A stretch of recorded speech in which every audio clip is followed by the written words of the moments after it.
رمضان المبارک کی ہر فجر کے بعد نبی پاک صلی اللہ تعالیٰ علیہ وسلم کی سیرت طیبہ کی کچھ گوشے آپ کے سامنے رکھنا چاہے گا، اس لیے کہ اللہ نے قرآن میں فرمایا اپنے نبی پاک صلی اللہ تعالیٰ علیہ وسلم کی سیرت کے متعلق، لَقَدْ كَانَ لَكُمْ فِي رَسُولِ اللَّهِ أُسْوَةٌ حَسَنَةٌ، بے شک تمہارے لیے رسول اللہ کی زندگی سب سے بہترین نمونہ ہے۔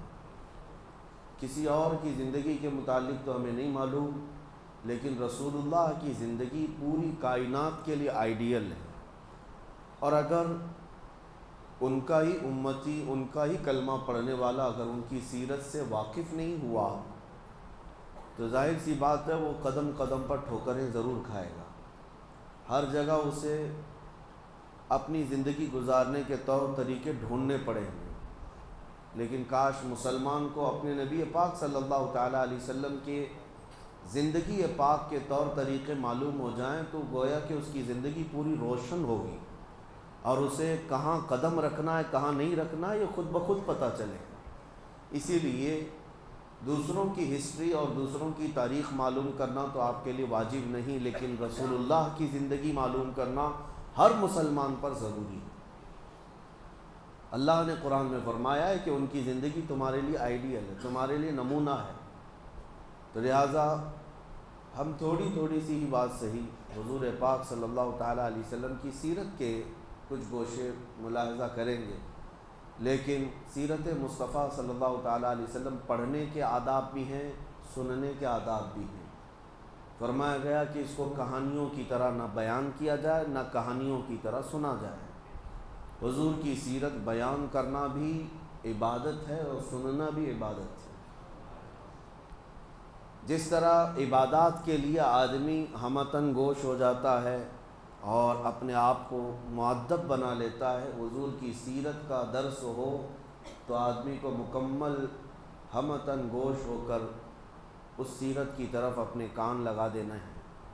سو کر کے سننا یا بے اعتنائی میں بے توجہی میں سننا سخت ناجائز ہے۔ سیرت مصطفیٰ کی بات کر رہا ہوں۔ سب سے پہلے جو بھی کتاب آپ اٹھائیں گے حضور پاک صلی اللہ علیہ وسلم کی سیرت کی، اس میں سب سے پہلے آداب لکھے ہوں گے کہ سیرت پڑھنے والا ہمیشہ وضو کے حالت میں حضور کی سیرت پڑھا کرے۔ سننے والے کے لیے بھی ہے کہ حضور کی سیرت سن رہا ہے تو ظاہری اور باطنی پاک ہو کر کے سنے، اور اس کے علاوہ جب اسے اکتاہٹ آ رہی ہو، بے چینی گھبراہٹ ہو، تو اس وقت وہ سیرت کا باب نہ پڑھے نہ سنے۔ یعنی جیسے نیند آ رہی ہو، جمائیاں لے رہا ہو اور ایک ہاتھ سے سیرت مصطفیٰ کی کتاب پڑھ رہا ہو، یہ سخت بے ادبی قرار دی گئی۔ ایسے وقت میں نہیں بلکہ مکمل ہوش و حواس کے ساتھ اور حضوری قلب کے ساتھ، دل کی حاضری کے ساتھ سیرت مصطفیٰ کو پڑھے اور سنے، کیونکہ یہ عبادت ہے، اور اس میں غنودگی آنا، نیند کا آنا، بے توجہی ہونا، یہ نبی پاک صلی اللہ تعالیٰ علیہ وسلم کی محفل کی بے ادبی ہے۔ جب وہ بندہ ذہنی طور پر حاضر ہی نہ ہو تو وہ حضور پاک صلی اللہ علیہ وسلم کی سیرت کو کیا محسوس کر سکے گا۔ اور دوسری بات آداب میں یہ بیان کیا گیا ہے، جب رسول کریم صلی اللہ تعالیٰ علیہ وسلم کی سیرت بیان ہو، یا تم کتاب میں پڑھ رہے ہو یا کہیں سن رہے ہو، تو مکمل اپنے ہوش و حواس کو یوں حاضر رکھو جیسے کہ تم خود رسول اللہ کو دیکھ رہے ہو۔ نبی پاک صلی اللہ تعالیٰ علیہ وسلم کو دیکھنے کے تصور کے ساتھ پھر سیرت پڑھے۔ اسی لیے سیرت کے کئی گوشے ہیں۔ سیرت جو ہے کس کو کہا جاتا ہے؟ زندگی کے پورے طور طریقے جو بھی ہیں ان سب کے مجموعے کا نام سیرت ہے۔ اس میں جس کی سیرت بیان کی جا رہی ہے اس کی عمر بھی ہوتی ہے، اس کی زندگی کے شب و روز بھی ہوتے ہیں، بچپن بھی ہے، جوانی بھی ہے، اور شادی کی زندگی بھی ہے، تجارت کی زندگی بھی ہے، معاملات بھی ہیں، عبادات بھی ہیں، عادات بھی ہیں، سب کل ملا کر کے جو زندگی کا نچوڑ ہوتا ہے اس کو سیرت کہا جاتا ہے۔ تو ہم نبی پاک صلی اللہ علیہ وسلم کی سیرت کو کئی گوشوں میں تقسیم کرتے ہیں۔ سب سے پہلے نبی پاک صلی اللہ تعالیٰ علیہ وسلم کی پیدا ہونے سے پہلے کے حالات کیا تھے یہ بھی جاننا ضروری ہے، کس علاقے میں آپ کی پیدائش ہوئی یہ بھی جاننا ضروری ہے، اس کا لوکیشن کس لیے چنا گیا یہ بھی جاننا ضروری ہے، کیونکہ نبی پاک صلی اللہ تعالیٰ علیہ وسلم رحمت للعالمین بن کر آ رہے ہیں پوری کائنات کے لیے، تو آپ کو کہاں پیدا کیا گیا، کس زمین پر آپ کو مبعوث کیا گیا، اور وہاں کے حالات کیا تھے، سیاسی حالات کیا تھے، اخلاقی حالات کیا تھے، یہ سب پہلے سے ذہن میں رہنا بہت ضروری ہے، کیونکہ اس کے بعد ان کے کاموں پر آپ کو احساس ہوگا کہ نبی پاک صلی اللہ علیہ وسلم ایسے علاقے میں پیدا ہوئے، ایسے حالات میں پیدا ہوئے، تو آپ نے کیا کیا ان حالات کا مقابلہ کرنے کے لیے تجاویز اختیار فرمائی، یہ آپ کو اچھے طریقے سے احساس ہو سکے گا۔ سب سے پہلی چیز، پوری دنیا کا ایک لوکیشن ایسا ہے مکہ مکرمہ، جس کو سینٹر کہا جاتا ہے کئی علاقوں کے اعتبار سے، مرکزی حیثیت حاصل ہے مکہ مکرمہ کو، اور سخت سنگلاخ زمین، پتھریلی سرزمین ہے، آس پاس سارے علاقے پتھریلے ہیں، اور یوں سمجھ لیں کہ کوئی وہاں پر آب و گیاہ نہیں، سبزے نہیں، اور کھیتی باڑیوں کا رواج نہیں، ایسی ایک سخت زمین ہے، لیکن لوکیشن کے اعتبار سے ایک ایسی سینٹرل زمین کہ اس زمانے میں بھی پوری دنیا بھر سے لوگ تجارت کی غرض سے بھی، عبادت کی غرض سے بھی مکہ مکرمہ ضرور آتے تھے۔ آدم علیہ السلام سے یہ طریقہ چل رہا ہے، جتنے نبی آئے ان کی امتیں وہ سب مکہ پہنچتی رہیں، حج کعبہ کے لیے یا خانہ کعبہ کے طواف کے لیے آتے رہیں، تو گویا کہ خانہ کعبہ جہاں تھا مکہ مکرمہ ایک ایسا سینٹر پوائنٹ تھا جہاں پوری دنیا کے لوگ کسی نہ کسی بہانے پہنچ جایا کرتے۔ پہلے کی امتوں کی بات بھی کر رہا ہوں، چاہے وہ یہودی ہوں چاہے وہ عیسائی ہوں، ان کے دور میں بھی خانہ کعبہ کا حج رہا ہے، کسی نہ کسی صورت مکہ مکرمہ پہنچتے ہیں۔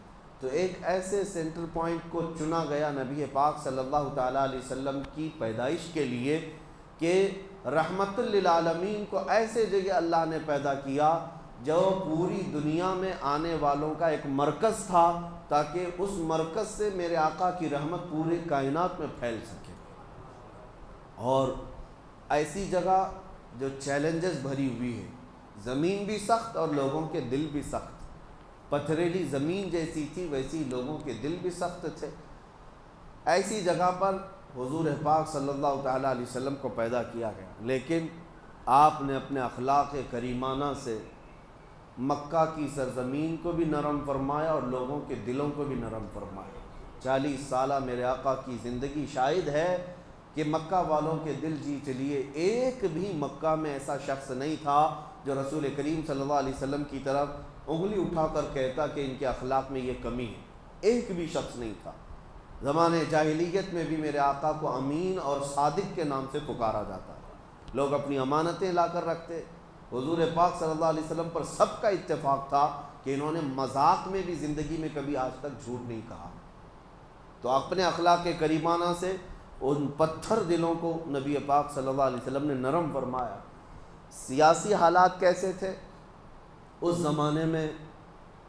عربوں کے درمیان کوئی حکمرانی نہیں تھی، چھوٹے چھوٹے علاقے جہاں جہاں جس کی سرداری تھی وہ علاقے کو قبضہ کر کے حکومت کرتا، اور ایک طرف پرشین ایمپائر جس کو فارس کہا جاتا تھا اس وقت، آج کا وہ ایران ہے، وہاں ایک حکومت جاری تھی کسرا کی، اور ایک طرف رومن ایمپائر جس کو آج روم کہیں، یونان کہیں، اور اس زمانے میں وہاں کا جو بادشاہ ہوتا اس کو قیصر کہا جاتا۔ یہ دو سپر پاور طاقتیں تھیں جو پوری دنیا قبضہ کرنے کے لیے آپس میں لڑتی بھی رہتی تھیں، اور عرب لوگ کس کے حمایتی تھے؟ آدھے رومن ایمپائر کے اور آدھے پرشین ایمپائر کے، یعنی کچھ کسرا کی حکومت کو مانتے اور کچھ قیصر کی حکومت کو مانتے۔ دونوں میں فرق یہ تھا، قیصر جو ہے وہ رومن ایمپائر جس کو میں کہہ رہا ہوں یہ عیسائی تھے، ان کے ہاں غلبہ عیسائیوں کا تھا، اور جو پرشین ایمپائر تھے یہ آگ کے پجاری تھے، نہ یہ عیسائی تھے نہ یہودی تھے، یہ اہل کتاب میں سے نہیں تھے، یہ آگ کے پجاری تھے، مشرکین کی جماعت تھی۔ تو ایک کھڑے مشرک اور ایک جو ہے اہل کتاب عیسائیوں کی دو بڑی طاقتیں دنیا میں اس وقت حکومت کر رہی تھیں۔ تو عرب کے جو اکثر لوگ تھے وہ کسریٰ کی طرف جھکے ہوئے تھے، کیونکہ ان کے بھی یہاں بتوں کا رواج زیادہ تھا، یہ بھی اہل کتاب میں سے نہیں تھے، اور یہ کسریٰ کی طرف زیادہ جھکے ہوئے تھے۔ اب نبی پاک صلی اللہ تعالیٰ علیہ وسلم کی ولادت کے بعد یہ سیاسی حالات میں بتا رہا ہوں، اور بھی کئی حالات تجارت کے کیسے تھے۔ مکہ ایک سینٹر پوائنٹ تھا لوگوں کی تجارت کا بھی، اور لوگ ہر سال حج کے موسم میں ہر جگہ سے وہاں پر جمع بھی ہوتے تھے، اپنے اپنے لوگ وہاں پر پریزنٹیشن رکھا کرتے تھے، اپنی بنائی ہوئی چیزوں کو لا کر کے ایام حج میں، موسم حج میں لوگ اپنے اپنے مال بھی بیچ لیتے تھے، ایک دوسرے کا تعارف بھی ہوتا تھا۔ اس زمانے میں نبی پاک صلی اللہ تعالیٰ علیہ وسلم کو ہر جگہ سے لوگ آ کر کے دیکھتے اور متاثر ہوئے بغیر کوئی نہیں جاتا تھا۔ یہ اس زمانے کے حالات میں نے آپ کو بتائے۔ اور پھر نشانیاں یہ بھی جاننا ضروری ہے سیرت سے پہلے کہ اچانک حضور صلی اللہ تعالیٰ علیہ وسلم مکہ میں ظاہر نہیں ہو گئے، بلکہ حضور کے ظاہر ہونے سے پہلے پوری کائنات میں عجیب و غریب نشانیاں بھی پیدا کی گئیں۔ اہل عرب بھی جانتے ہیں، اور یہ تاریخ کا حصہ ہے اور یہ سیرت کا حصہ ہے کہ جس سال نبی پاک صلی اللہ علیہ وسلم کی پیدائش ہوئی، اب میں خصوصیات گنا رہا ہوں، آج پہلا دن ہے سیرت کا، اس کے بعد انشاءاللہ باضابطہ ہم سیرت کا درس کریں گے۔ آج صرف میں روشنی ڈال رہا ہوں سیرت ہے کیا۔ حضور کی پیدائش کے سال پورے مکہ میں جتنے بھی عورتوں کے بچے ہوئے سب لڑکے پیدا ہوئے، ایک بھی لڑکی نہیں پیدا ہوئی مکہ مکرمہ۔ اس سال کی خصوصیت تھی عرب کی سرزمین، جیسے کہ میں نے کہا مکہ سنگلاخ زمین ہے، پتھریلی سرزمین ہے۔ پہلی مرتبہ ایسا ہوا جس سال میرے آقا کی ولادت ہوئی، کثرت سے بارش ہوئی اور پتھریلی زمین میں گھاس اور سبزے بھی اگے۔ اس سرزمین پر سبزوں کا اگ جانا یہ معمولی بات نہیں، وہ ایسی ہے جیسے کسی کی ہتھیلی میں کوئی پودا نکل آنا۔ ہتھیلی میں پودا نکلنے کے برابر عربوں کے لیے بہت ہی حیرت کی بات تھی کہ عرب کی سرزمین پر سبزے اگ گئے۔ مکہ مکرمہ میں بارش بھی ہوئی، سبزہ بھی اگا۔ یہ حضور پاک صلی اللہ علیہ وسلم کی ولادت کا سال، یہی وہ سال ہے جب ابرہہ بادشاہ ہاتھیوں کی فوج لے کر کے خانہ کعبہ ڈھانے آیا تھا، ختم کرنے آیا تھا۔ اللہ رب العزت نے ابابیل چڑیوں کی فوج کو بھیجا اور پوری فوج کو ہلاک کر دیا۔ وہ چھوٹی چھوٹی سی چڑیاں آئیں اور اپنی چونچ میں، اپنے پیروں میں ایک ایک کنکریاں لے کر آئیں، اوپر سے گرا دیتی تھیں اور ہاتھیوں کے پیٹ پھٹ کر کے آگ لگ جاتی تھی، اور پوری فوج کو کیسے کیا، کعصف مأکول، اللہ فرماتا ہے ایسے کر دیا گیا جیسے چھلی ہوئی مرغی ہوتی ہے۔ پوری فوج جو ہلاک ہوئی، عام الفیل اس کو کہا گیا۔ یہ حضور پاک کی ولادت کا ہی سال تھا۔ نبی پاک صلی اللہ تعالیٰ علیہ وسلم کی پیدائش کے وقت جو خصوصیات ہوئیں، پھر ایک عجیب و غریب چیز عربوں نے دیکھا کہ ایک جنگل سے بھیڑیے کو، ایک جانور کو باہر شہر کی طرف آتے ہوئے لوگوں نے دیکھا۔ چونکہ یہ درندے جانور عام طور پر شہروں میں نہیں آتے، جنگل کے درندے جنگل میں رہتے ہیں۔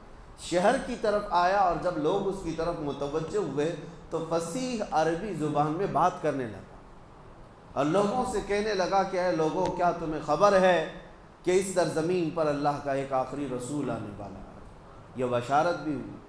اس کے علاوہ ان کو ارحاسات کہتے ہیں، یعنی حضور کی پیدائش سے پہلے جو عجیب و غریب معاملات ہوئے ان کو کیا کہتے ہیں؟ ارحاسات۔ حضور کی زندگی میں جو چیزیں ہوئی ہیں وہ معجزات ہیں۔ حضور نے اپنی انگلی سے چاند کے ٹکڑے کی، یہ کیا ہے؟ معجزہ ہے۔ اور حضور کی پیدائش سے پہلے جو عجیب و غریب حالات پیش آ رہے تھے ان کو ارحاس کہتے ہیں، ارحاس۔ تو اور اس کے علاوہ ایران میں، ملک فارس میں دو ندیاں ہیں، بحیرہ ساوا اور ایک سماوا۔ بحیرہ ساوا، بحیرہ چھوٹی ندی کو کہتے ہیں، یہ پوری سوکھ گئی تھی، سوکھی ہوئی ندی تھی، کئی سالوں سے اس میں کوئی پانی نہیں تھا۔ لیکن جس سال نبی پاک صلی اللہ تعالیٰ علیہ وسلم کی ولادت ہوئی، اچانک وہ ندی پورا پانی سے بھر گئی تھی۔ کہاں سے پانی آیا، کیسے بھری، کسی کو نہیں معلوم، لیکن وہ بھی ایک بہت عجیب بات تھی پوری دنیا کی۔ اور بحیرہ سماوا ایک اور ندی جو لبالب بھری ہوتی، یہ حضور پاک صلی اللہ علیہ وسلم کی ولادت کا دن تھا 12 ربیع الاول شریف۔ وہ بحیرہ سماوا اچانک ایسی سوکھ گئی کہ زمین کے بھی حصے نظر آنے لگ گئے، ایک بھی پانی کا بوند نہیں تھا۔ جو لبالب بھری ہوئی ندی تھی، ایک سوکھی ہے اور ایک جاری ہے۔ 1000 سال سے وہاں آگ کی پوجا کرنے والے ایرانی جو آتش پرست تھے، آگ کو کبھی بجھنے نہیں دیتے تھے، دن رات 24 گھنٹے ڈیوٹی لگی رہتی پجاریوں کی آگ کو روشن رکھنے کی۔ 1000 سال سے اس آگ کو جلائے رکھا تھا، بجھنے نہیں دیا تھا۔ یہ حضور پاک صلی اللہ علیہ وسلم کی ولادت کا دن تھا کہ اچانک آگ بجھ گئی، کسی کے کنٹرول میں نہیں تھی، اچانک آگ بجھ گئی۔ یہ بھی تاریخ کا ایک بہت عجیب و غریب واقعہ تھا۔ 1000 سال جس کی تاریخ ہے بجھنے نہیں دیا گیا، وہ اچانک کیسے بجھ گئی؟ اور اس کے علاوہ کسریٰ بادشاہ کے محل میں اچانک دراڑ پیدا ہو گئی، جو محل کبھی ہلانے سے ہل نہیں سکتا تھا، ان کا چیلنج تھا، وہ حضور کی ولادت کے دن دیوار شک ہو گئی، زلزلہ آیا۔ یہ پوری کائنات میں جو عجیب و غریب حالات پیش آئے، لوگ حیرت میں تھے کہ کچھ تو ہو رہا ہے۔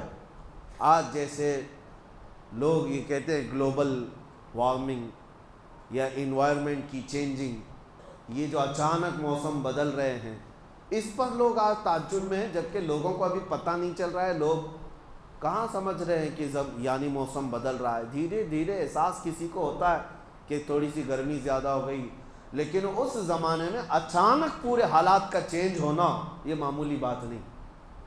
کئی ایسی چیزیں جو اچانک بدلی، تو ان حالات کو دیکھ کر کے جوتشوں سے، نجومیوں سے بادشاہوں نے بلا کر کے پوچھا کہ یہ ہو کیا رہا ہے، یہ سب حالات کیا ہیں؟ تب سارے نجومیوں نے بالاتفاق یہ کہا تھا، جس کو امام زمن رحمۃ اللہ علیہ نے اپنے اشعار میں بیان کیا ہے، آئی نئی حکومت سکہ نیا چلے گا، آئی نئی حکومت سکہ نیا چلے گا، عالم میں رنگ بدلا صبح شب ولادت۔ حضور پاک صلی اللہ تعالیٰ علیہ وسلم کی ولادت کی خبر اس وقت کے نجومیوں نے اپنے حساب سے دے دیا تھا، جو ستارہ دیکھ کر کے خبریں دیتے تھے۔